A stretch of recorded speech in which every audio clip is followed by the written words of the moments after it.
At family dinner, my son Michael said, "Your job is to watch my kids while I enjoy my life with my wife. It's that simple. If you have a problem with it, the door is right there." I responded, "Perfect. I'm leaving, and you two can start paying your own bills. It's that simple." Those words left my mouth before I could even think them, as cold as the ice floating in the water glasses on the table. Michael stopped chewing. Jessica dropped her fork. The sound of metal against porcelain echoed in the thick silence that filled the dining room. My 3 grandchildren looked up from their plates, confused, sensing that something had just broken but not understanding what. Only Claire, my 16-year-old granddaughter, was looking at me with those dark, all-seeing eyes, the ones she inherited from my mother, and in her gaze, there was something I didn't expect to find. Pride. I should have seen it coming. I should have noticed the signs during these 3 months. The glances Michael and Jessica exchanged when they thought I wasn't looking, the conversations that ended abruptly when I entered the living room, the suitcases always packed by the front door, as if this house were a hotel and I was the permanent staff. But a mother never wants to believe her own son is using her. A mother always finds excuses, always justifies, always forgives before she's even asked for forgiveness.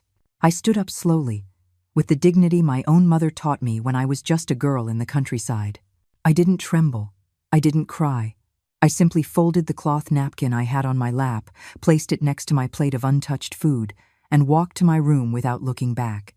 I heard Michael's chair scrape against the hardwood floor. I heard his voice calling me, but it sounded distant, as if it were coming from the bottom of a well. "Mom, wait, it wasn't a big deal." But it was a big deal. It was a much bigger deal than he could possibly imagine. That Sunday night, that dinner I myself had spent 4 hours preparing, was the moment everything exploded. But the story began much earlier, 3 months ago, when Michael called me on a Tuesday afternoon. I was in my little house upstate, the one I bought with your father's pension money after he died, watering the basil plants in the small garden I loved so much. The phone rang as the afternoon sun cast a golden glow on the cream-colored walls of my home, the one I painted with my own 2 hands, the one where every corner held a memory of the 30 years I lived alone, but never lonely. "Mom, I need you." Those were his words. "Mom, I need you." And I, as always, dropped everything. Michael explained that Jessica was exhausted, that the 3 children were too much for her alone, that his job as an executive kept him traveling constantly all over the country, sometimes for weeks at a time.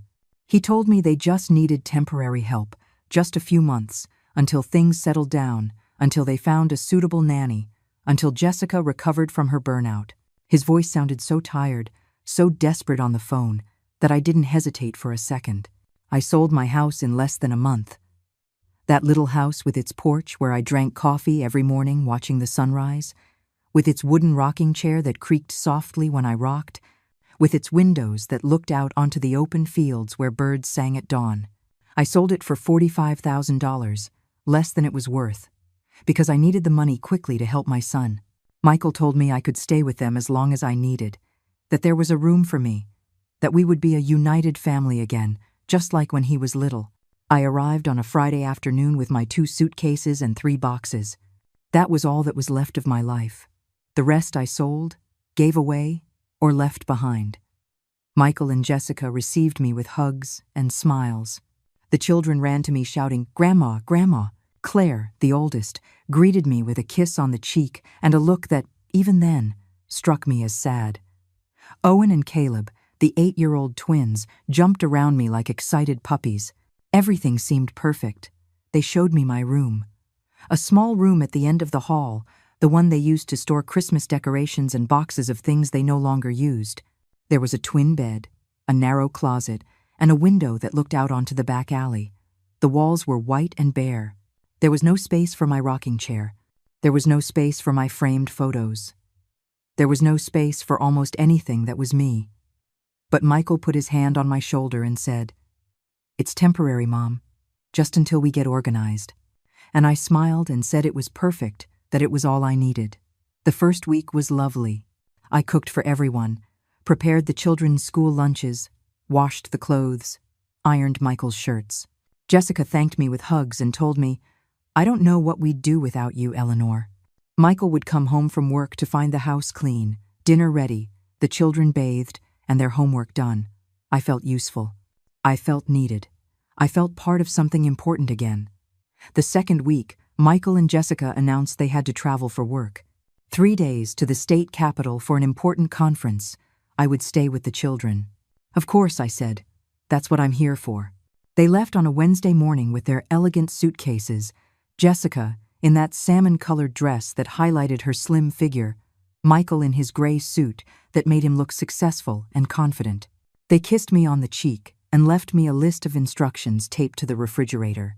They returned on Sunday night, tanned and relaxed, smelling of expensive perfume and wine. They brought me a box of chocolates as a thank you. The third week, they traveled again, and the fourth, and so it became a routine. I would wake up at 5 o'clock in the morning, before the sun came up. I'd prepare the coffee in that silver coffee maker that made a sighing sound when it finished. The smell of coffee filled the silent kitchen as I prepared 3 lunch boxes with sandwiches cut into perfect triangles, washed fruit, and homemade cookies. I would wake the children at 6:30. I'd dress them, comb their hair, tie their shoes. I'd walk them the 4 blocks to their school, Owen holding my right hand, Caleb my left, Claire walking ahead with her backpack slung over one shoulder, her earbuds in. I'd return to the empty house and clean. Every day, I cleaned that house that was never finished being clean. I mopped the hardwood floors, dusted the furniture, folded the laundry, tidied up the toys the twins left scattered everywhere. At noon, I would eat alone in the kitchen, standing by the sink, looking out the window at the neglected backyard. In the afternoons, I'd pick up the children from school, give them a snack, supervise their homework, and take them to the park if the weather was good. At night, I cooked dinners that Michael and Jessica rarely ate because they arrived late or not at all. The suitcases by the door became part of the landscape. There were always 2 suitcases ready, one black and one wine-colored, waiting for the next trip. Michael said it was for work, important meetings, clients to attend to, contracts to close. But I started to notice things. The hotel tags on the suitcases when they returned. Hotels with spas. Hotels on beaches. Hotels that didn't seem to be for business trips. One afternoon, I found Jessica's phone left on the living room table. It was unlocked. I didn't want to look. I really didn't. But the screen showed an Instagram notification. A new photo posted. I opened it without thinking. It was Jessica in an elegant restaurant, a glass of wine in her hand, smiling at the camera. The location tag said Cancun. The caption read, "A well-deserved rest." It had been posted 2 days ago when they were supposedly at a work conference in the capital. That's when something started to shift inside me. Something dark and cold, like well water. The photo of Jessica in Cancun glowed on the phone screen like a silent slap in the face. "A well-deserved rest," the caption read. I was sitting on the living room sofa, that unfamiliar phone in my trembling hands, while the children played on the floor at my feet, building towers with colorful blocks. Owen shouted that his tower was taller. Caleb said his was stronger. Claire was lying on the other sofa reading a book, but her eyes weren't moving across the pages. She was watching me over the edge of the book, quiet, waiting. I swiped my finger across the screen. There were more photos. Jessica on a white sand beach, wearing a coral-colored bathing suit and enormous sunglasses. Michael beside her on the same beach, tanned, relaxed, with a beer in his hand. The 2 of them in a restaurant overlooking the ocean. The 2 of them toasting with champagne glasses. The dates of the posts coincided exactly with their supposed work trips. Every single one of them. I closed the app. My hands weren't trembling anymore. Something strange was happening inside me. Something that wasn't anger or sadness, but a kind of cold clarity. Like when dirty water settles and you can suddenly see the bottom of the river. I left the phone exactly where I had found it and got up from the sofa.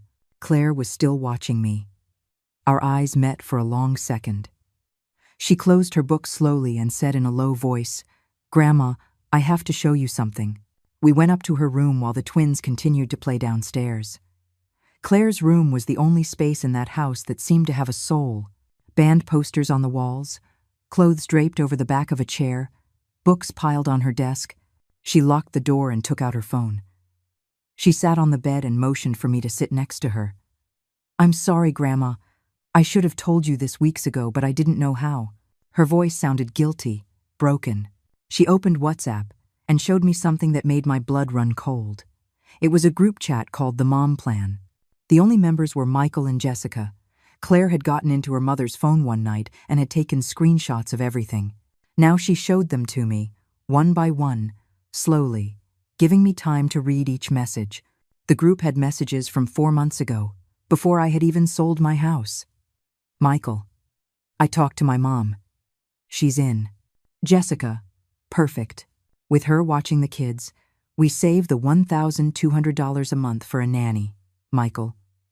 And she'll give us the money from her house sale. We can pay off the credit cards. Jessica. Great. We'll tell her we're saving it for her, but we'll use it for the debts. She doesn't know how to check bank accounts anyway. Michael. She's my mom. She won't ask questions. I kept reading. There were dozens of messages. Jessica complaining that I cooked with too much oil. Michael laughing about how I didn't know how to use the new TV remote. The two of them planning trips while I stayed with the kids.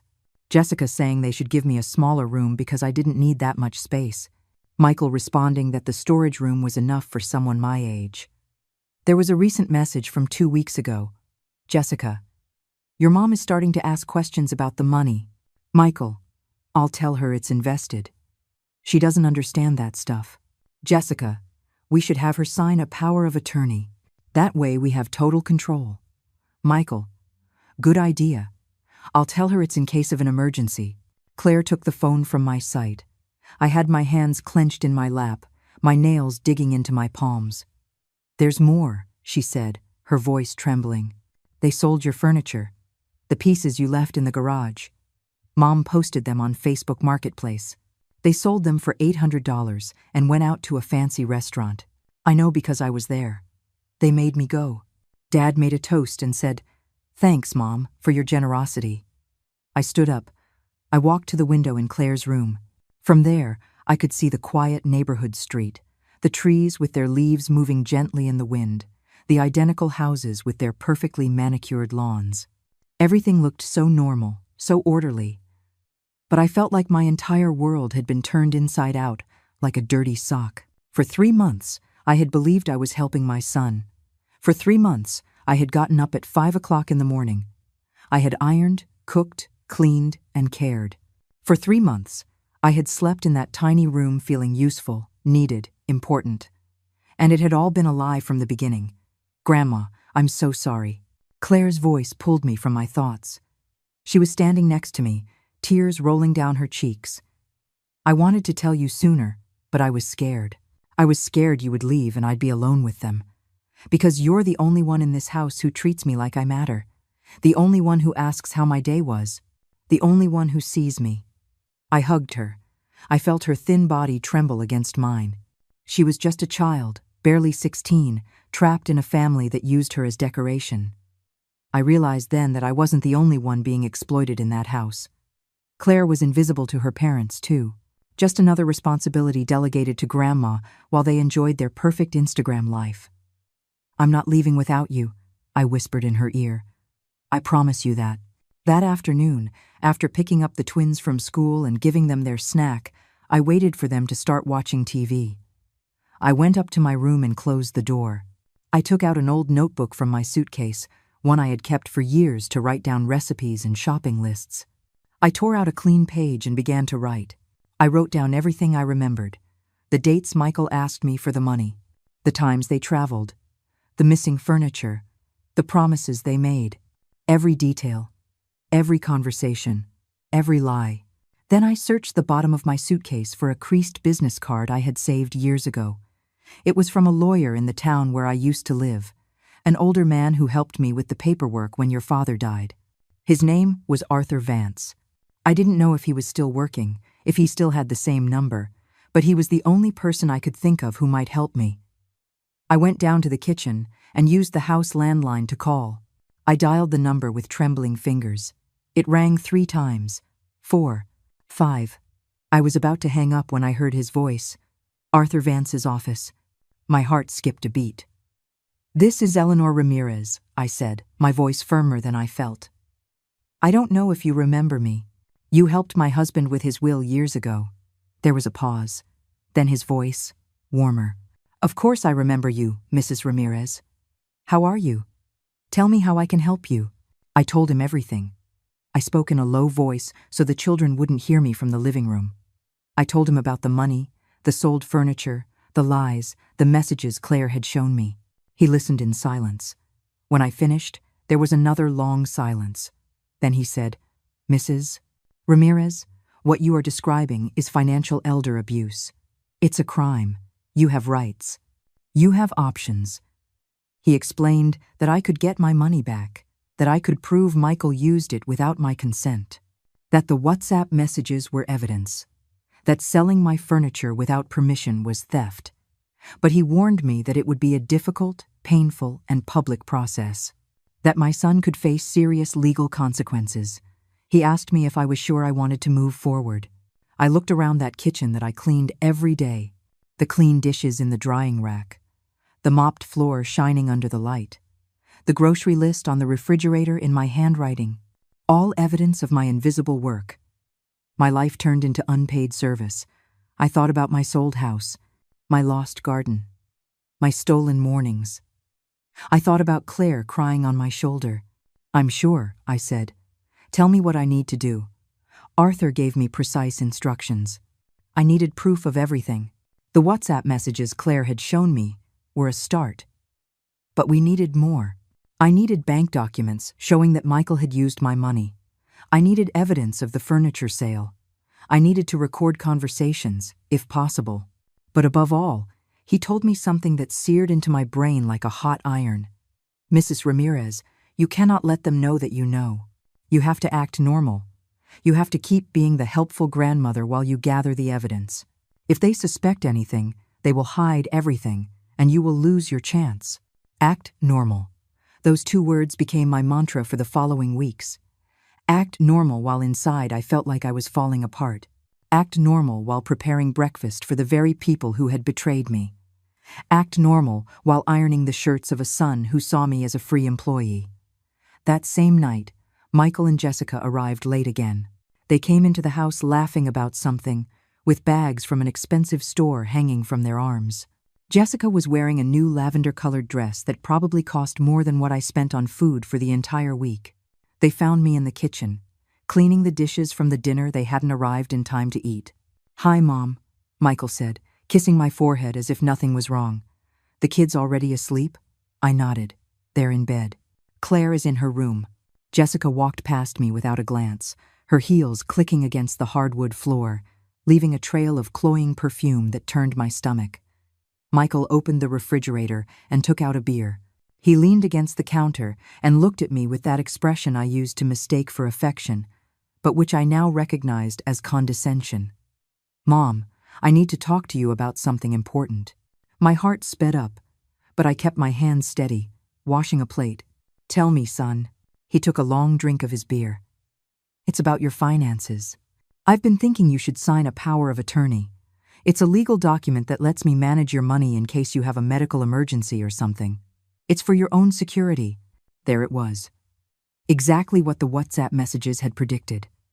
I put the plate in the drying rack and dried my hands on the dish towel, slowly, giving myself time to control my voice. A power of attorney, I repeated. Yeah, he said. It's a common thing. A lot of older folks do it. That way I can help you with all the bank paperwork and that complicated stuff. You know you're not great with technology. Mom, it's to make your life easier.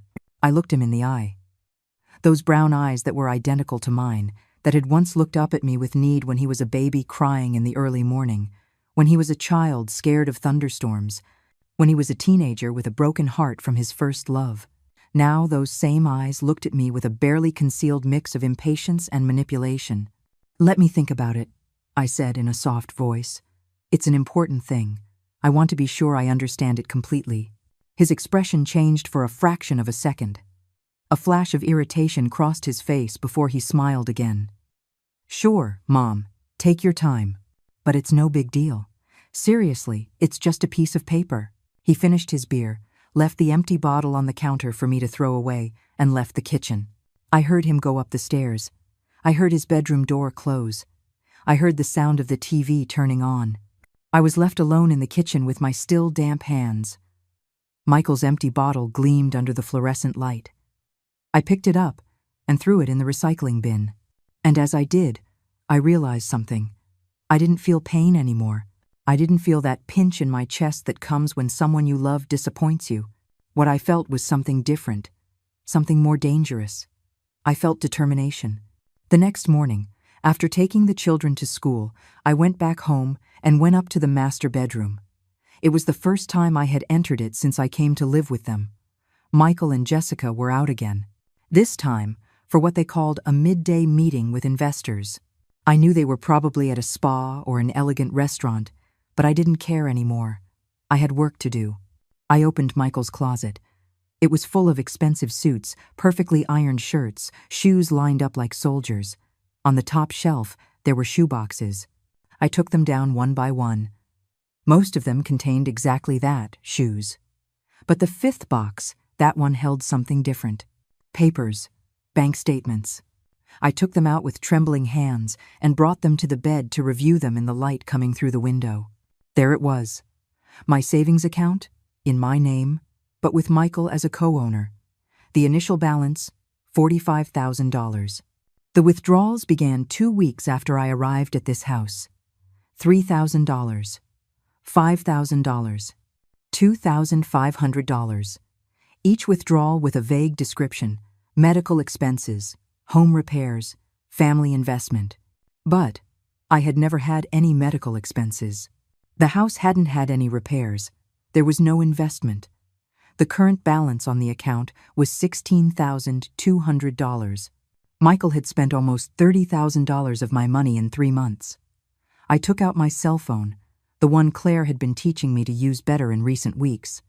I took pictures of every page, every statement, every withdrawal, every lie documented on bank letterhead. My hands weren't trembling anymore. They were steady, like a surgeon's making a precise incision. I put everything back exactly as I had found it. I closed the closet. I went downstairs. I made myself a cup of tea and sat at the kitchen table to wait for them. When they returned 2 hours later, loaded down with more shopping bags, they found me peeling potatoes for dinner. "Hi, Mom," they said in unison. I greeted them with a smile. The smile I had perfected over 72 years of life. The one that hid everything I needed to hide.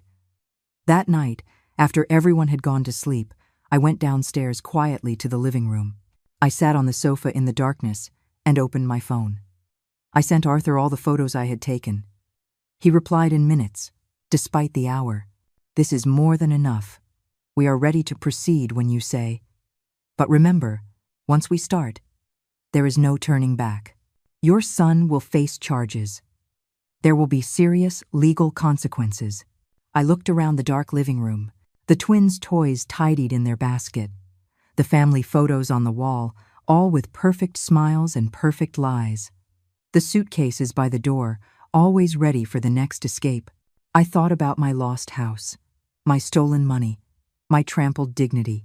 I thought about Claire, upstairs in her room, probably awake too, probably wondering if I would really do something or if, in the end, I would just give up as everyone expected me to. I wrote my reply: "I'm ready. Tell me what's next."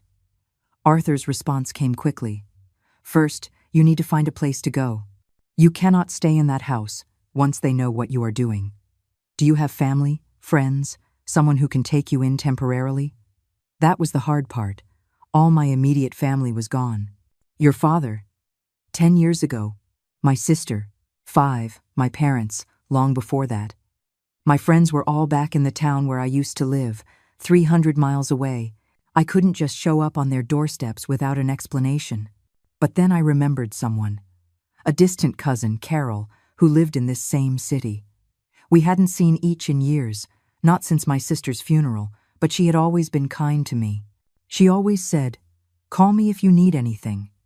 The next day, while the children were at school, I called her. Her voice sounded surprised but warm when she heard mine. "Eleanor, what a surprise! How are you?" I told her I was fine, that I was living nearby now, that I'd like to see her to catch up. We agreed to meet at a coffee shop the next day. I didn't tell her anything else over the phone. Some conversations need to be face to face. The coffee shop smelled of cinnamon and fresh brewed coffee. Carol arrived 10 minutes late, apologizing, her gray hair pulled back in a bun, her kind eyes crinkling at the corners. We sat by the window. We ordered coffee, and then I told her everything. Every detail, every betrayal, every lie. She listened in silence, her coffee growing cold in its cup, untouched. When I finished, she reached her hand across the table and took mine. Her eyes were moist. "Eleanor, you can stay with me for as long as you need. I have a guest room. It's not big, but it's yours. And if that girl Claire needs to come with you, she is welcome too. No one deserves to be treated like this, especially not you, who has given your whole life to your family." I felt something loosen in my chest, a knot that had been tied tight for months. I wasn't alone. I had a place to go. I had someone who believed me. "Thank you, Carol," I whispered. "You don't know what this means to me." She squeezed my hand tighter. "Women have to look out for each other," she said, "especially when sons forget how to care for the mothers who raised them." I left that coffee shop feeling something I hadn't felt in a long time: hope. The next few days were the strangest of my life. I was living in two simultaneous realities. In one, I was the ever-helpful grandmother, waking up before dawn, preparing breakfasts, packing lunches, cleaning bathrooms, folding laundry. In the other, I was a silent strategist, gathering evidence piece by piece, building my escape like someone putting together a puzzle in secret. No one noticed anything. Michael and Jessica continued with their lives as if I were part of the furniture, useful but invisible. One afternoon, while I was cleaning Michael's study, I found more. A crumpled receipt in the wastebasket. It was from an expensive jewelry store downtown. $2,300 for a white gold bracelet. The date matched one of the withdrawals from my account perfectly. Jessica had been wearing that bracelet in her latest Instagram post, showing it off on her slender wrist as she held a wine glass. The caption read, "When your husband spoils you for no reason, he loves me so much." I took a photo of the receipt. I crumpled it back up exactly as it was and put it back in the wastebasket. I kept cleaning as if nothing had happened. But inside, something was burning. That night at dinner, Jessica wore the bracelet. The dining room light reflected off the gold, making it sparkle. She moved her wrist deliberately as she ate, making sure everyone saw it. "It's beautiful, isn't it?" she said, looking at Michael with sparkling eyes. "My husband has such good taste." Michael smiled proudly. "Only the best for you, my love." Claire looked at me from across the table. Our eyes met for a second. She knew. She could see in my expression that I had discovered something else. She lowered her gaze to her plate and continued eating in silence, but I saw how her fingers tightened on her fork. The next day was Saturday. Michael announced at breakfast that he and Jessica were leaving on another trip, this time to Miami. 5 days, an important industry convention. "Mom, you'll handle everything here, right?" It wasn't a question. I nodded as I poured more orange juice. "Of course, son. You go and don't worry." They left on Sunday morning. I watched them load their suitcases into the car. Jessica, with enormous sunglasses and a mint green dress that fluttered in the breeze, Michael, with his perfectly pressed shirt. They kissed me on the cheeks. "Be good, kids," Jessica shouted from the window as they pulled away. The car disappeared around the corner. I stood in the doorway with the 3 children beside me, feeling the weight of what I was about to do. That afternoon, after the twins went down for their nap, I asked Claire to come to my room. I locked the door. We sat on the edge of my narrow bed. "Claire," I said in a low voice, "I need your help with something important." She nodded immediately. "Anything, Grandma." I explained my plan. I needed to access Michael's computer. I needed to check his emails, his files, any other evidence of how he had spent my money. Claire knew the password because she sometimes used it for school homework. But we had to be careful. We couldn't leave a trace. We couldn't change anything. Just look and document. She looked at me with those eyes that seemed too old for her age. "Grandma, they're stealing from you. Of course I'll help you. But there's something else you need to know." She lowered her voice even more. "Mom's not pregnant. That story they told last month about a high-risk pregnancy. It's a lie. I heard her talking on the phone with her sister. She said they made it up so you wouldn't ask questions about why they travel so much. The air caught in my throat. I remembered the day Michael sat me down in the living room and told me with a serious face that Jessica was pregnant, but that there were complications, that she needed rest, that the doctors had recommended short trips to reduce her stress. I had cried with happiness, thinking I would have another grandchild. I had cooked special meals. I had insisted that Jessica not lift a finger. It had all been theater. "Thank you for telling me," I whispered. Claire put her hand on mine. "Grandma, when you leave, I want to go with you. I can't live with them anymore. They use me for family photos, but they don't care about me. They never have. The only reason they haven't sent me to boarding school is because it would look bad on their social media." I hugged her tight. "You're coming with me," I promised. "I swear it on everything I am." That night, after putting the twins to bed, Claire and I sat in front of Michael's computer in his study. The light from the monitor glowed in the darkness. She typed in the password.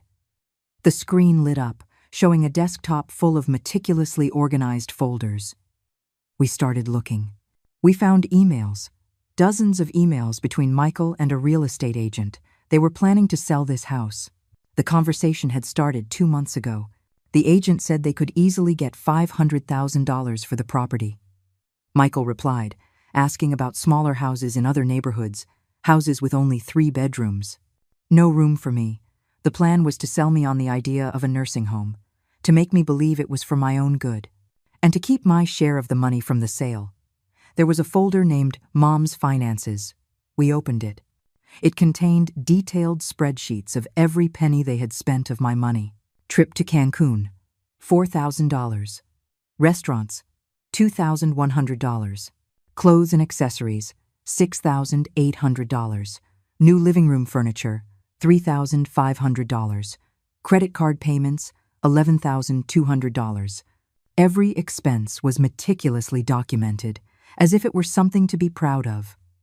Claire took photos with her phone while I stared at the screen, feeling the world blur at the edges. This was my son, the baby I nursed, the child I cared for when he had pneumonia at 7 years old, staying awake for 3 nights straight, the teenager I helped with his math homework, the young man I lent money to for his first car, the man I sold my house for. We found a Word document titled Strategy. We opened it. It was a step-by-step plan of how to manipulate me. Step 1, convince her to sell her house and move in. Step 2, take control of her money under the pretext of helping her. Step 3, have her sign power of attorney. Step 4, use her as a free nanny while we pay off our debts. Step 5, when the money runs out, convince her a nursing home is the best option. Step 6, sell the house and move to something smaller, without her. It had been planned from the beginning. Every hug, every "we need you, Mom," every "thanks for everything you do." It had all been calculated. I wasn't his mother. I was a resource to be exploited. "That's enough," Claire said, her voice breaking. She was crying too. "Grandma, we have everything. Let's go. Please, let's go now." But I shook my head. Not yet. We need to wait for the right moment. If we leave now, while they're away, they'll call the police. They'll say I abandoned them with the children. We need to wait until they come back. Those 5 days were an eternity. I took care of the twins, as I always did. I took them to the park. I made them their favorite meals. I read them stories before bed. Owen and Caleb had no idea what was happening. They were innocent in all of this, and that was the part that hurt the most. I loved them. I loved their laughs, their spontaneous hugs, the way they called me Grandma in their high-pitched voices. But I couldn't save them without destroying myself.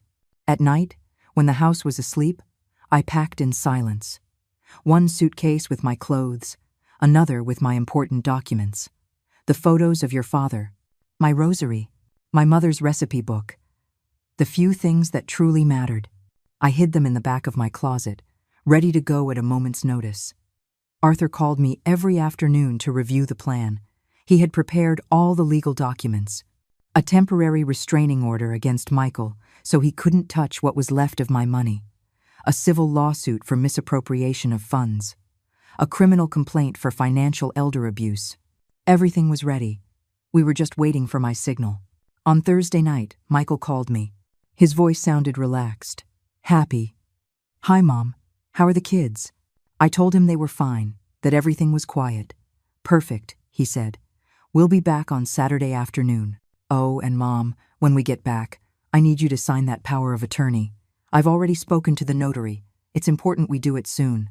"Of course, son," I replied in a sweet voice. "Whenever you want." I hung up the phone. I looked at the calendar on the wall. Saturday.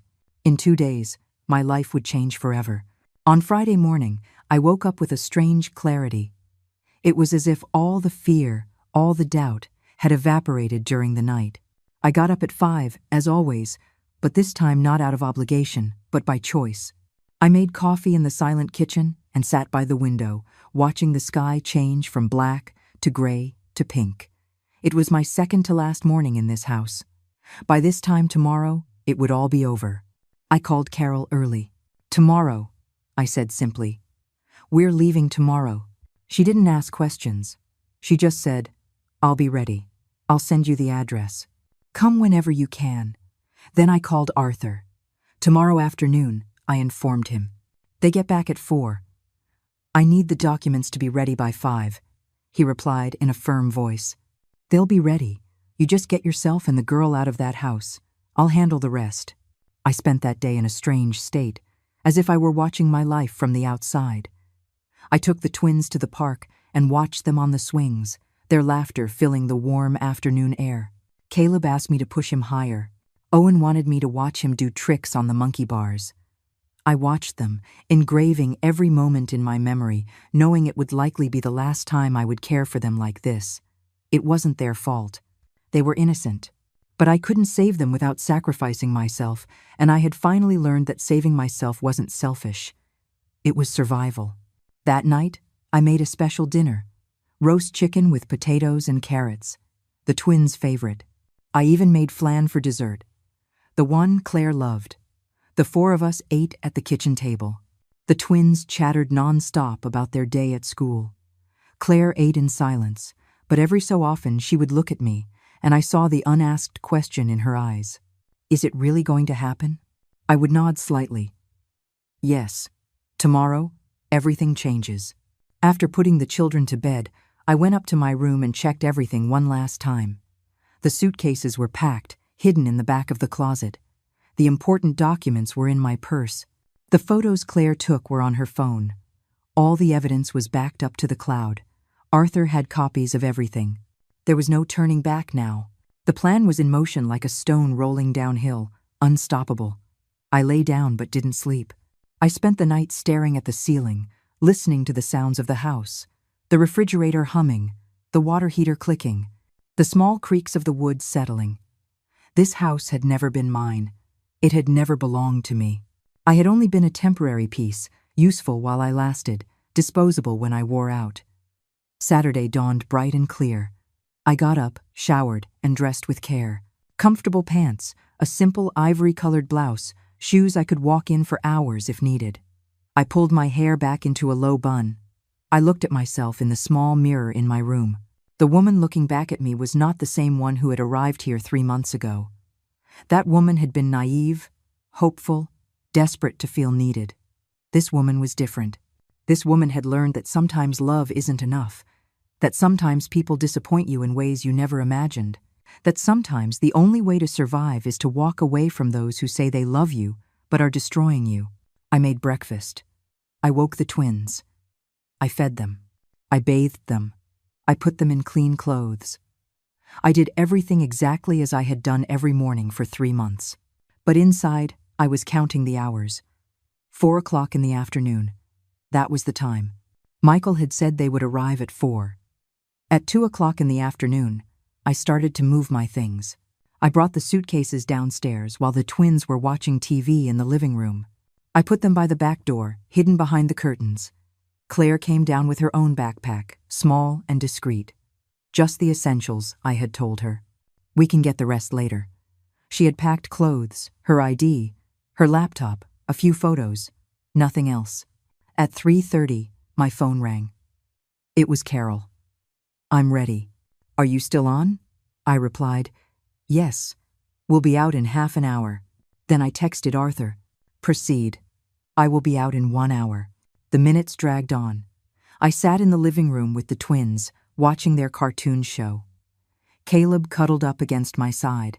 Owen put his head in my lap. I stroked their hair gently, memorizing the feel of their soft hair under my fingers, the small, trusting weight of their bodies. You're going to be okay, I whispered, though they couldn't hear me over the sound of the TV. Your parents will take care of you. You'll grow up, and maybe someday you'll understand. At 10 minutes past 4, I heard the car in the driveway. My heart sped up, but my hands stayed steady. Michael and Jessica came through the front door, tanned and relaxed. They were carrying their suitcases, bags of souvenirs, wide smiles. Hi, they shouted. We're home. The twins ran to them, screaming, Dad, Mom. Michael lifted them both up, one in each arm, laughing. Jessica saw me on the sofa. Hi, Eleanor. Everything okay? Her voice was casual, disinterested. I nodded. Everything's fine. She passed by me toward the kitchen, dragging her suitcase. Michael put the children down and turned to me. Mom, give me half an hour to shower, and then we'll sit down and sign those papers, okay? The notary can come by early tomorrow. Yes, Son, I replied. Take your time. They went upstairs. I heard their footsteps on the floor above. I heard the shower turn on. This was the moment. I got up from the sofa with all the calm in the world. Claire appeared in the living room doorway. We looked at each other. She nodded. I nodded. I went to the back door. I grabbed my suitcases. Claire grabbed her backpack. We walked out through the kitchen, into the backyard, then around the house to the street. My old car was parked on the street, the one Michael had suggested I sell because I didn't need it anymore. Good thing I never listened to him. I opened the trunk. We put the suitcases in. We got in the car. Before starting the engine, I took a white envelope from my purse. Inside was a handwritten letter. I had drafted it the night before, choosing each word with care. I read it one last time. Michael, by the time you read this, I will be gone. I will not continue to be your unpaid employee. I will not be signing any power of attorney. I will not allow you to continue to steal from me. My lawyer will be in contact with you regarding the money you spent without my authorization. I hope those trips and that jewelry were worth it, because they are going to cost you much more than you paid. The children are with you, as they should be. They are your responsibility, not mine. Claire is coming with me because she chose to. She is 16 years old and has the right to choose. Do not try to find me. Do not try to contact me. We are done. Your mother, Eleanor. I got out of the car. I walked back to the front door. I slid the envelope under the door. I watched it disappear into the house. Then I walked back to the car, started the engine, and drove to the corner without looking back. Claire was silent in the passenger seat. I took her hand. She squeezed mine hard. It's okay to be scared, I said. I'm scared too, but we're going to be okay. Together, we're going to be okay. I drove, following the GPS directions to Carol's house, 20 minutes across town. 20 minutes that felt like hours. Every red light seemed like an eternity. I kept checking the rearview mirror, expecting to see Michael's car following us, but the street behind us remained empty. We arrived at a small house in a quiet neighborhood. Peach-colored walls, a garden with flowers, a large tree out front. Carol came out before we could even knock. She hugged both of us without a word. Then she ushered us inside, closed the door, and said, "You're safe here. Welcome home." The guest room was simple but cozy. A double bed, a small desk, cream-colored curtains, a window overlooking a backyard full of plants. Claire and I set down our bags. We sat on the bed. For a moment, neither of us said anything. Then my phone started ringing. Michael's name glowed on the screen. I let it ring until it went to voicemail. Immediately, it started ringing again, and again, and again. 10 calls in 5 minutes. Claire watched me with wide eyes. "You're not going to answer." It wasn't a question. I shook my head. "No, there's nothing left to say." The messages started to arrive. I read them on the lock screen without opening the conversations. Mom, what does this mean? Mom, pick up the phone. Mom, you can't just leave like this. Mom, this is ridiculous. Mom, come back right now. Mom, I'm going to call the police. Mom, you will regret this. Each message was more desperate than the last, but I didn't answer a single one. At 5:30, Carol's doorbell rang. She went to open it. I heard her talking to someone at the door. Then she came back to the room. It's a process server. He has documents for you. I went out to the living room. A man in a uniform handed me a large envelope. I need you to sign here, ma'am. I signed. He left. I opened the envelope. They were the documents from Arthur. The temporary restraining order, the civil lawsuit, the criminal complaint, all officially filed with the courts. Michael would be receiving his copy at any moment. My phone rang again. This time, it was an unknown number. I answered. It was Arthur. Mrs. Ramirez, the documents have been filed. Michael has been served. As of this moment, he cannot access your bank account. What's left of your money is protected. We have also filed the lawsuit to recover what he spent without authorization, and the criminal complaint is in the hands of the district attorney. He is going to try to contact you. Do not respond. Any communication must go through me. Thank you, Arthur, I said in a steady voice. You don't know what this means to me.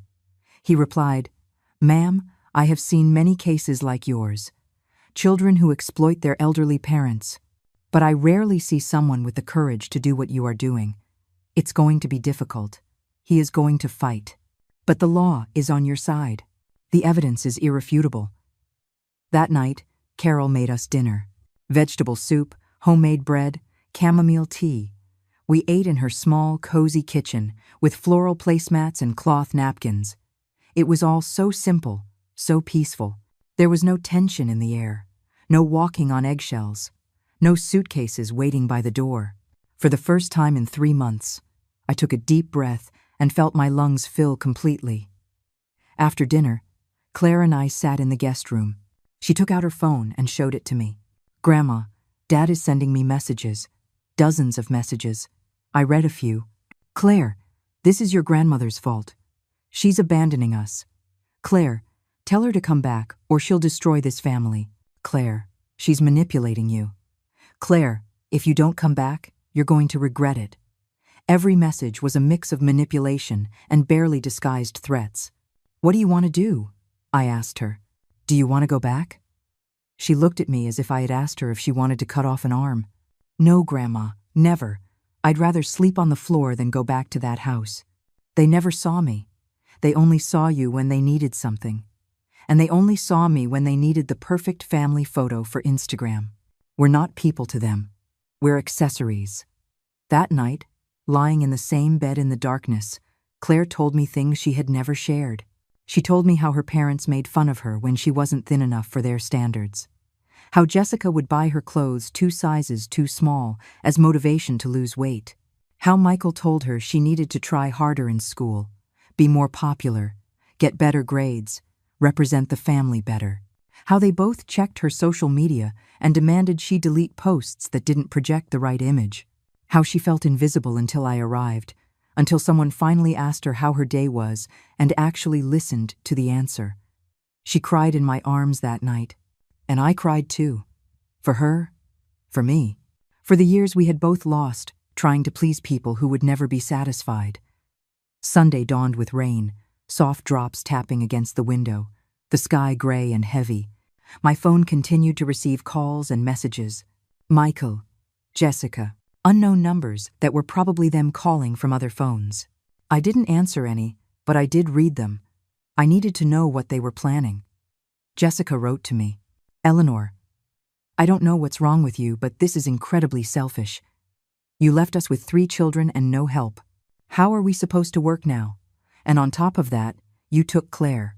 She has to go to school. This is kidnapping. You're going to be in legal trouble.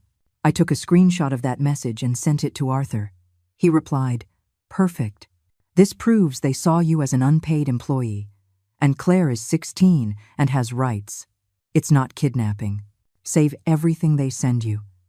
In the afternoon, Michael changed his strategy. His messages became pleading. Mom, please. Let's just talk. I know I made mistakes. We can fix this. The kids miss you. Owen is asking for you. Caleb is crying at night. Don't do this to them.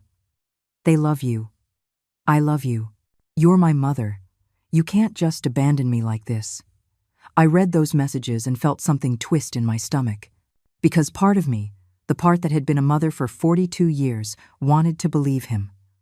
Wanted to think that maybe he was sorry, that maybe we could fix this. But then I remembered the messages from the Mom Plan group. I remembered the spreadsheet with every cent of my money spent on luxuries. I remembered the document titled Strategy. I remembered the $2,300 bracelet shining on Jessica's wrist. No, I said to myself, out loud. I'm not falling for it again. Claire looked up from the desk where she was doing homework. Grandma, are you okay? I nodded. I'm fine. Just reminding myself who I am. On Monday, Claire and I went to her school to arrange the change of address. The secretary looked at us with suspicion. We need authorization from both parents for any information changes, she said in a dry tone. Claire took out her ID. I'm 16. In this state, I have the right to choose who I live with if there's just cause. My grandmother is my temporary legal guardian now. Here are the documents. We handed her the papers Arthur had prepared.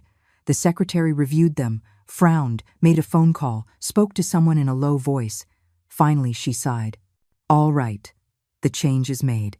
But if the parents come here to complain, we'll have to call the authorities. Claire replied with a steady voice.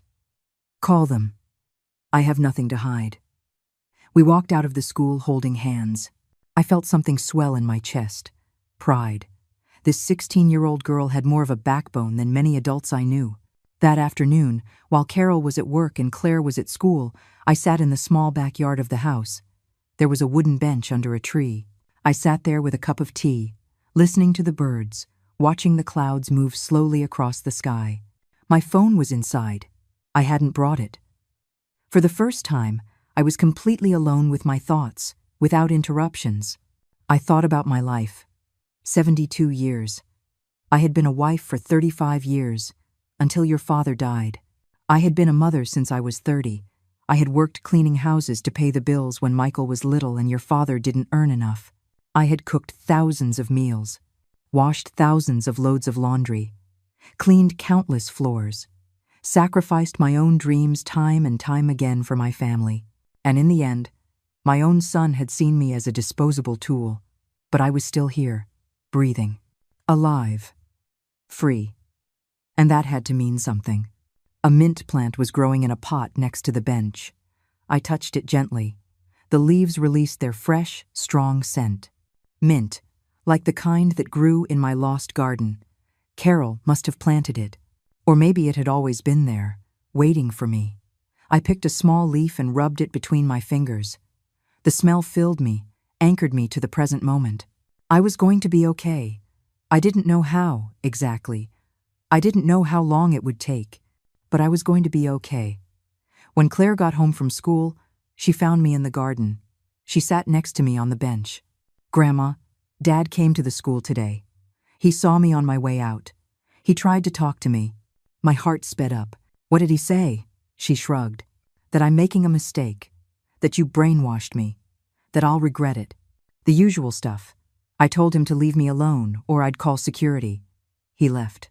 I'm sorry, Claire. I don't want you to go through this. She took my hand. Grandma, I've been through worse living with them. This, what we're doing now, this is liberation. The first week at Carol's house passed in a strange kind of fog. Every morning, I woke up expecting to hear the twins' voices, expecting to have to run to make breakfasts and pack lunches. But instead, there was silence. A soft, gentle silence that took me days to get used to appreciate. Carol left for work early. Claire left for school. And I was left alone in that small house that smelled of lavender and toast. At first, I didn't know what to do with myself. I cleaned things that were already clean. I cooked portions that were far too large, as if I were still feeding 5 people. I would find myself jumping to my feet every time I heard a noise, ready to attend to someone who wasn't there. 72 years of being conditioned to serve don't disappear in a week. But slowly, I began to remember who I was, before I became my son's invisible shadow. One afternoon, I found Carol's painting supplies in a closet. "Use them whenever you want," she told me. "I haven't touched them in years." I took out the watercolors, the brushes, the thick paper. I sat in the garden and painted the first thing that came to my mind. A small house with cream-colored walls. A garden with basil plants. A rocking chair on the porch. My lost house taking shape in soft colors on white paper. I cried while I painted. But it wasn't the desperate crying of the first few days. It was something different. A necessary mourning. A goodbye to what had been. When I finished, I hung the painting on the wall of my room. A reminder that lost things don't disappear completely if you keep them in your heart. The messages from Michael continued. Every day, a new strategy. First, it was please. Then threats. Then attempts to make me feel guilty. "Mom, Owen got sick and asked for you. Mom, Caleb is getting bad grades because he's depressed.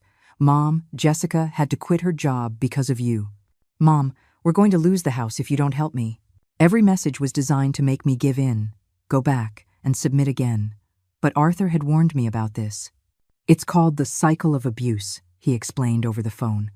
"First come the apologies and promises, then the threats, then the guilt. Then they start all over. It's predictable. Don't fall for it." I saved every message without replying.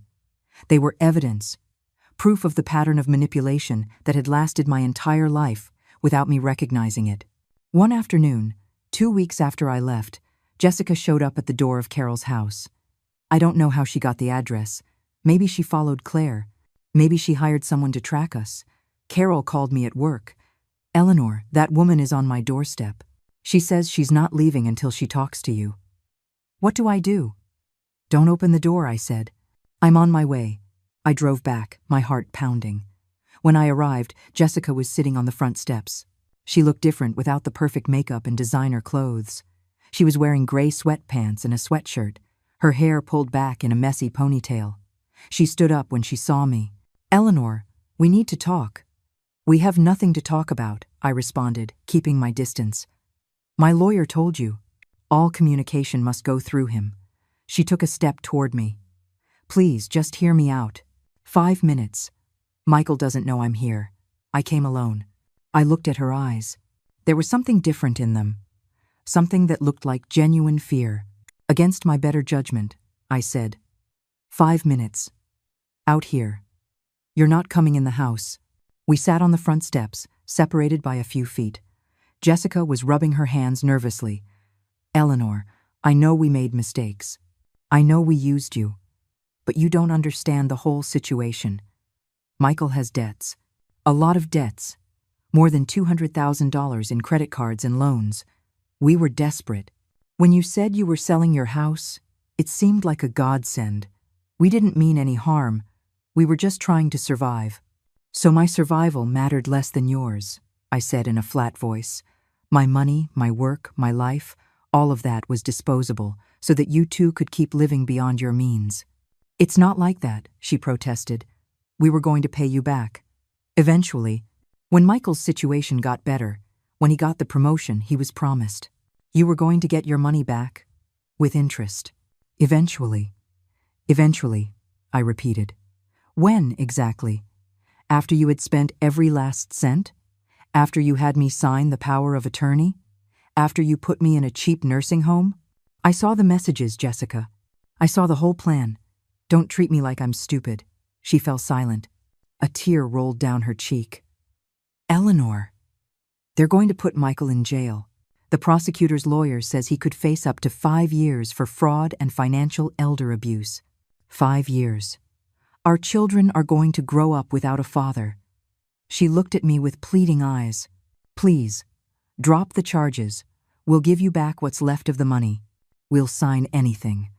But don't destroy your own son."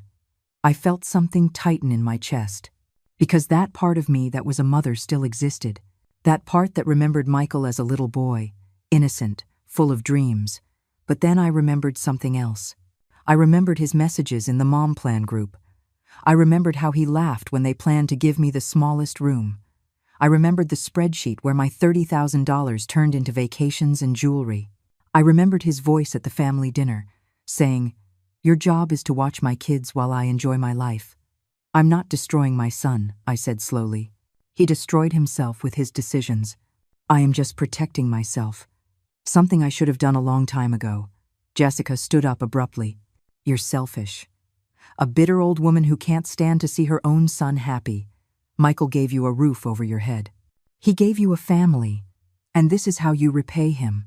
I hope you can live with yourself, knowing you destroyed your own family." I stood up too. I kept my voice calm, though I was shaking inside. "Jessica, my son stole $30,000 from me. He lied to me. He exploited me. He treated me like an unpaid employee. He planned to put me in a nursing home when I was no longer useful. And you were right there every step of the way, supporting him, spending my money on gold bracelets. Don't you dare talk to me about family. You two destroyed that long before I left." She opened her mouth to reply, but no words came out. She turned and walked to her car. Before getting in, she shouted, "This isn't over. We're going to fight this. We're going to get Claire back. And you are going to regret this." I watched her drive away. My legs were trembling. I went into the house and sank onto the sofa. Carol came out of the kitchen, where she had been listening to the whole thing. She hugged me without saying anything, and I let myself cry. For everything I had lost. For everything I would never have again. For the family I thought I had, but which had never really existed. That night, Arthur called me. "Mrs. Ramirez, I have news. Michael is trying to make a deal. He's offering to return $24,000. Everything that's supposedly left after paying some critical debts. In exchange, you drop the criminal charges. You can still pursue the civil suit if you want, but he would avoid jail time." I thought about the offer. 24,000 of my original 45,000. Better than nothing. And Michael would avoid prison. The twins wouldn't grow up visiting their father behind bars. But something in me resisted. "What about the power of attorney he tried to make me sign?" I asked. "What about the furniture they sold? What about all the months I worked for free as a nanny?" Arthur sighed. "Legally, unpaid family caregiving is difficult to quantify in court. The furniture, we can include that in the civil suit. The power of attorney was never signed, so it doesn't constitute a crime, only intent. If you accept the deal, you get most of your money back and you close this chapter. If you move forward with everything, you might win more eventually, but it will be a long, painful, and public process. Your son will go to prison. The decision is yours." "I need to think about it," I said. "Give me a few days." That decision haunted me all week. Claire told me, "Grandma, don't give them anything. Make them pay for everything they did." Carol told me, "Eleanor, only you know what's right for you." I was torn between justice and mercy. Between the son who had been and the man he had become. The answer came in an unexpected way. It was a Tuesday afternoon, 3 weeks after I had left. I was in Carol's garden, watering the mint plants that I had begun to care for as a daily ritual. My phone rang, an unknown number. I almost didn't answer, but something made me swipe my finger across the screen. "Hello?" I said, cautiously. "Grandma?" It was Caleb's voice, one of the twins. His little voice shot through the phone like an arrow straight to my heart. "Grandma, I miss you so much. When are you coming back? Dad says you left because you don't love us." My breath caught. I heard a scuffle in the background, then Michael's voice. "Caleb, give me the phone. Now." "No," Caleb shouted. "I want to talk to Grandma." There was a struggle. The phone dropped. I heard Caleb crying. Then Michael's voice, clear and cold. "Do you see what you're causing, Mom? Your grandchildren are suffering because of your selfishness." The call cut off. I stood there with the phone in my hand, shaking. Carol came out into the garden and found me with tears rolling down my cheeks. "What happened?" she asked, alarmed. I told her. She pressed her lips together, furious. "That is pure manipulation. He's using that child as a weapon. This has to stop, Eleanor." I called Arthur immediately. I told him about the call, He listened in silence. Then he said, "This is harassment, using a minor. I can file for a broader restraining order that includes indirect contact. But Mrs. Ramirez, I need you to make a decision about the deal." Michael is pushing because he knows the prosecutor has a solid case. If you reject the deal, we go to trial. He faces serious criminal charges. "I need to know what you want to do." I sat on the garden bench. The afternoon sun warmed my face. I closed my eyes and thought about everything. The $30,000 stolen, the months of unpaid labor, the manipulation, the lies. But I also thought about Caleb crying, about Owen, probably just as confused, about how their lives would change if their father went to prison. And then I realized something. This had never been about revenge. It had been about dignity, about setting boundaries, about saying no more. And I had already achieved that. I had already left. I had already reclaimed my freedom. I had already saved Claire. Sending Michael to prison wouldn't give me back my lost years. It wouldn't heal the wounds. It would only add more pain to an already painful situation. "I'll accept the deal," I told Arthur, "but with conditions. I want the $24,000 in 1 week. I want Michael and Jessica to sign a document acknowledging what they did. I want them to agree to never contact me again, directly or indirectly, and I want them to leave Claire alone. If they try to force her to come back, the deal is off and we go to trial." It took Arthur a moment to respond. "That's fair. I'll draft the terms. But Mrs. Ramirez, are you sure? You have every right to demand full justice." "I'm sure," I replied. "I don't want my grandchildren to grow up hating me because I put their father in prison. I've already lost enough. I'm not going to lose my peace of mind too, looking for a revenge that wouldn't make me feel any better." The agreement was signed the following Friday. Arthur had me come to his office. I arrived with Carol by my side for moral support.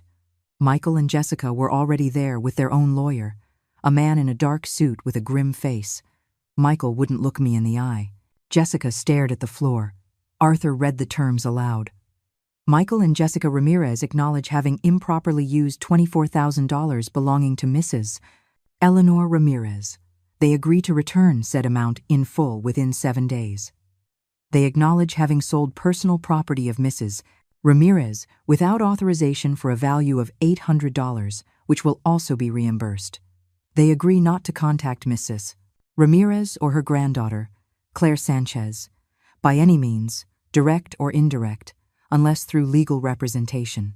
Mrs. Ramirez agrees to withdraw the criminal charges but maintains the right to proceed with a civil suit if any of these terms are violated.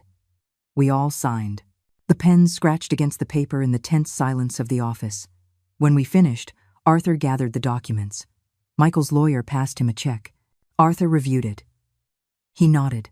$24,800. "It's all in order." Michael stood up to leave. At the door, he stopped. He turned to me for the first time. "Mom," he said in a low voice, "I'm sorry. I'm really sorry. I don't know at what point everything got out of control. I love you. I've always loved you." I looked him in the eye, those eyes that were just like mine. "Michael," I replied in a calm voice, "I wish that had been enough. But love without respect isn't love. It's just a word you use when you need something. I hope someday you understand that. For your children's sake." He opened his mouth as if to say something else, but nothing came out. He left the office with Jessica trailing behind him. I watched them walk away through the window. I felt something close inside me. A chapter ending. A door closing softly but definitively. That night, Claire, Carol, and I celebrated in the small kitchen. Nothing extravagant. Just homemade pasta, a salad, and a bottle of cheap wine that Carol pulled from her pantry. We toasted to new beginnings. To women who save each other. To the courage to say enough. With the recovered money, I started to plan. I couldn't stay with Carol forever. She insisted there was no hurry, that we were welcome for as long as we needed. But I needed my own space again. I needed to rebuild myself in a place that was mine. I found a small apartment 2 miles from Carol's house. An old but well-maintained building with 2-bedroom apartments for seniors. The rent was $600 a month, utilities included. It had a small kitchen with an east-facing window, perfect for the morning Sunday. It had a narrow balcony where I could put flower pots. And most importantly, it had 2 bedrooms. One for me, one for Claire. I showed her the place. She walked through the empty rooms, her footsteps echoing on the hardwood floors. "Grandma, it's perfect," she said with a smile. "We can make it our own."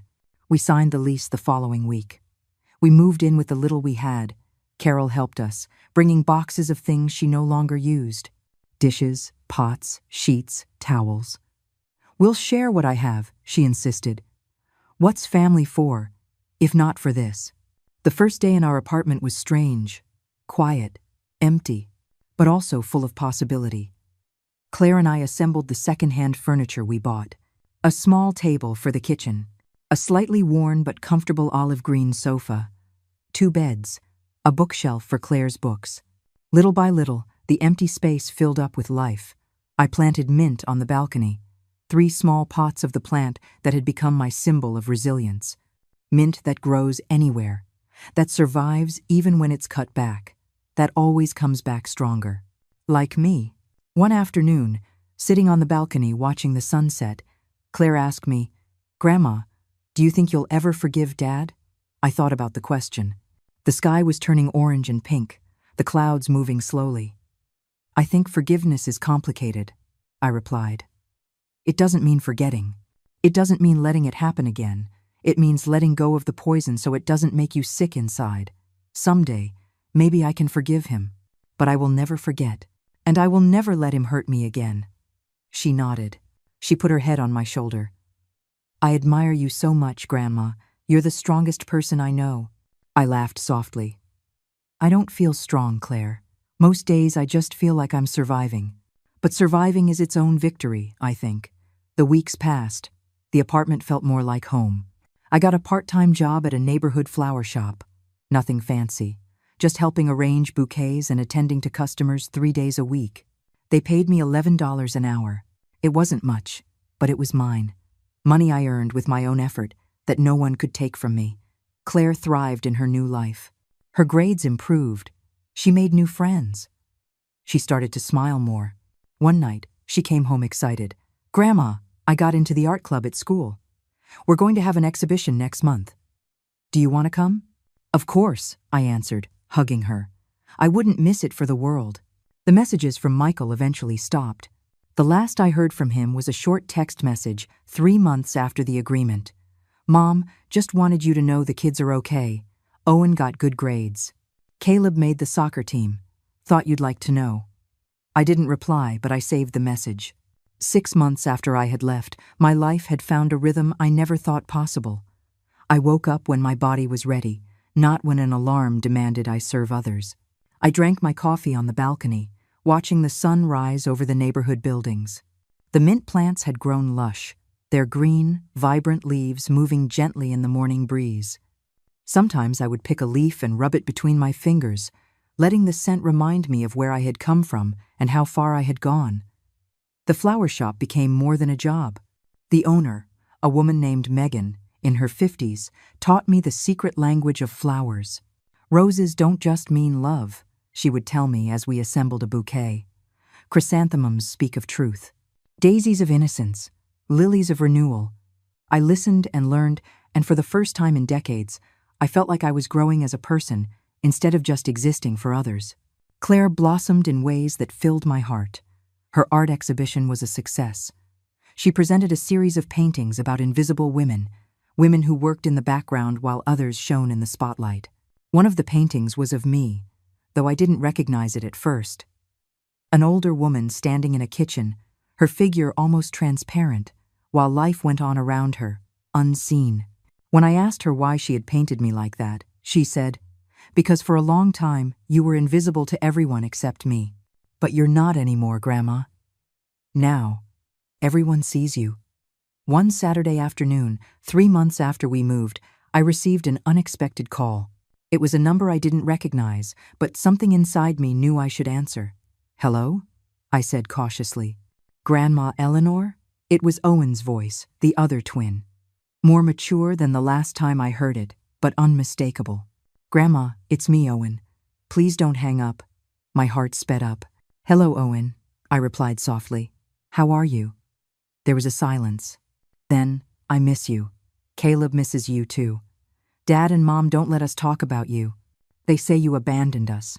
But I found your number in Dad's old phone. I wanted to hear your voice. Tears began to roll down my cheeks. I miss you both so much, I whispered, every single day. How are you? We're okay. He told me about school, about Caleb's soccer, about his new teacher. He spoke quickly, as if afraid someone would discover him. Then he said something that broke me. Grandma, Dad says you hated us. That's why you left. But I don't believe him. You never looked at us like we were a burden. Not like they do. Owen, listen closely to what I'm about to tell you, I said, my voice firm but loving. I love you. You and Caleb, and even Claire, who is with me. I love you more than words can say. I didn't leave because I didn't love you. I left because your dad was hurting me in ways you can't understand yet. Sometimes the people we love hurt us. And walking away isn't abandonment. It's protection. I heard his shaky breath. I understand, he said finally. Or maybe I don't understand all of it. But I know you're not bad. I know Mom and Dad lie about a lot of things. I see it. Grandma, when I'm older, can I come visit you? Of course you can, I replied. When you're older and can make your own decisions, my door will always be open for you. The call lasted only 10 minutes. When he hung up, I sat on the sofa, holding the phone to my chest. Claire came out of her room. She saw me crying and sat next to me. It was the twins, I said. Owen called. She hugged me without saying a word. Sometimes, silence is the best comfort. Autumn arrived, painting the trees in warm colors. The leaves fell like whispered confessions, covering the streets in shades of amber and cinnamon. I turned 73 in October. Carol and Claire threw me a small party in our apartment. Chocolate cake, candles, an off-key song of happy birthday. Simple but meaningful gifts. Carol gave me a hand-knit mustard-colored sweater. Claire gave me a journal with a note on the first page. So you can write your story, Grandma. The real one, the one no one can take from you. That night, alone in my room, I opened the journal. The blank page intimidated me. What story did I have to tell? But then I picked up the pen and began to write. Not from the beginning, but from the end. I wrote, Today I turned 73, and for the first time in decades I am free. Then I kept writing backward, unraveling the threads of my life, finding patterns I hadn't seen before. Sacrifice, silence, submission, but also resilience, resistance, rebirth. One November afternoon, while I was working at the flower shop, a young woman came in with a baby in her arms. She needed an arrangement for her grandmother's funeral. As we talked, tears streamed down her face. She raised me, she told me. My parents were too busy with their careers. My grandmother was the one who took care of me, who listened to me, who saw me, and I never thanked her enough. Now she's gone, and I can't tell her how much she meant to me. I made her the most beautiful arrangement I could. White lilies for renewal, pink roses for gratitude, mint for eternal memory. When I handed it to her, I said, She knew. Grandmothers always know. Love doesn't need constant words. It's felt in the small moments, in the glances, in the presence. She knew. The woman hugged me, crying. Thank you, she whispered. I needed to hear that. When she left, I stood there thinking, maybe someday, many years from now, Owen or Caleb would remember the breakfasts I made them, the stories I read to them, the hugs I gave them. Maybe they would remember that someone had loved them unconditionally, even if she couldn't stay. And maybe that would be enough. December brought cold and Christmas lights. Claire and I decorated our apartment modestly. A wreath on the door, white lights around the window, a small second-hand tree we decorated with handmade ornaments. We didn't have much, but we had enough. We had peace. We had dignity. We had each other. On Christmas Eve, Carol invited us to dinner.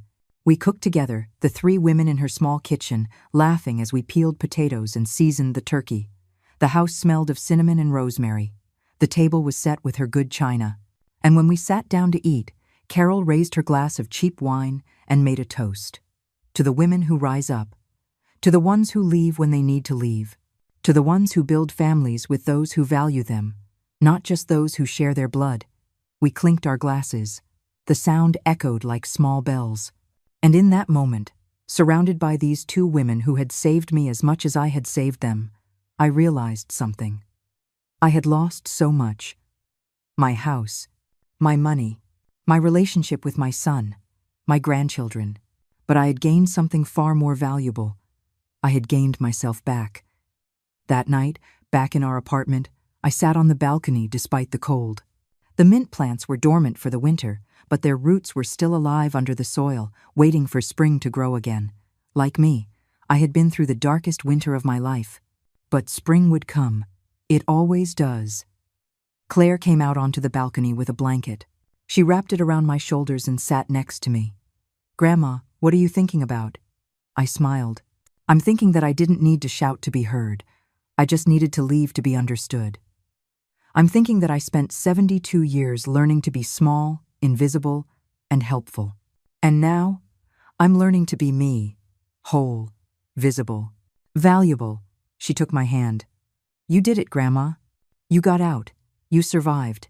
You won." I shook my head gently. "It wasn't about winning, Claire. It was about choosing me. Finally, after a lifetime, I chose myself. And that, my child, was the greatest victory of all." The night sky was full of stars. The city glowed softly around us. Somewhere in that city was Michael with his children, probably telling them the story where I was the villain. But I wasn't carrying that narrative anymore. I had written my own. And in my story, I wasn't the villain or the victim. I was the hero who saved herself. Claire rested her head on my shoulder. We stayed like that, in silence, watching the city lights twinkle like small promises. The future stretched out before us, uncertain but full of possibility. And for the first time in a long time, that future didn't scare me. Because I had learned the most important lesson: that you can love someone and still walk away, that you can forgive without forgetting, that you can start over at any age. The mint on the balcony was waiting for spring. I was, too. But I was no longer waiting to serve others. I was waiting to bloom for myself.